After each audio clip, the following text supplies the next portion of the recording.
8:10, welcome back. Parker Ranch on Moku, Keawe is legendary. The ranch's herds graze on one of the most beautiful landscapes in the world. Parker Ranch is the second largest landowner in the islands and has been around for almost 200 years. Naka Nathaniel joining us from Waimea. He's our on-air contributor to Hawaii News Now, and he's surrounded by the ranch. And notice a little bit of the vlog, brother. Yeah, aloha, Billy. So great to be with you this Saturday morning. Yeah, we got the VOG. Tutu Pele is letting us know that she's active. All right. Hey, there's always talk about the ranch in Waimea. Give us the latest. Yeah, what people are talking about, and we're always talking about Parker Ranch around here, is this new book that was just published by Dr. Billy Bergen, who is the longtime veterinarian at Parker Ranch. And he left Parker Ranch back in the 1990s. And since then, he's been working on this history of the ranch. It's called Loyal to the Land. And he goes back all the way to 750 AD. And he's just published his last volume, and it's set from about 1992 until 2022. Wow. And I sat down with him. Yeah. That's an important period at that time. But, Parker Ranch is no longer about land and cattle, correct?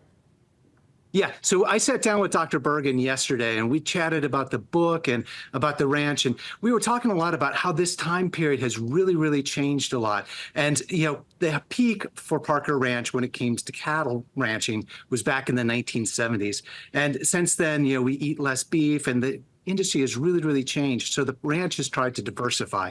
They've gotten into real estate, they've gotten into forestry, and they've gotten into tourism. However, none of those things has been as successful as ranching, correct? Yeah, unfortunately, they just have not been able to keep up with that, that amount of money that they used to raise back when, the ranch was run, purely as a cattle operation.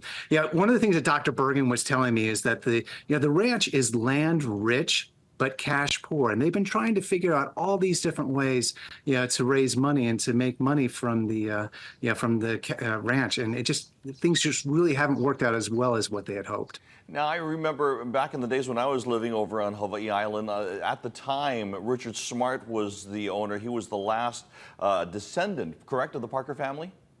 Yeah, you sure are right. And Ranch, and Smart died back in the early 90s. And that's kind of the starting point for Bergen's book, what's happened since then. It was turned over to a bunch of trustees, and it's become a charitable trust. And the beneficiaries are the local hospital, the two of the private schools here in town, and the Hawaii Community Foundation. And one of the things that Bergen does, and why this is not just a coffee table book, it's a book where he pulls no punches.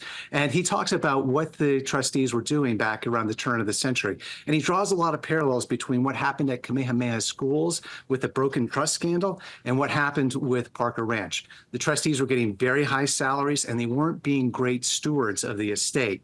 And, the difference, he says, was that there wasn't a lightning rod like Lokalani Lindsay, with the Kamehameha schools. Otherwise, we would be talking a lot more about what's been happening at Parker. All right. Once again, joining us, Naka Nathaniel. And if you want to, Naka, could you hold up the book for a second?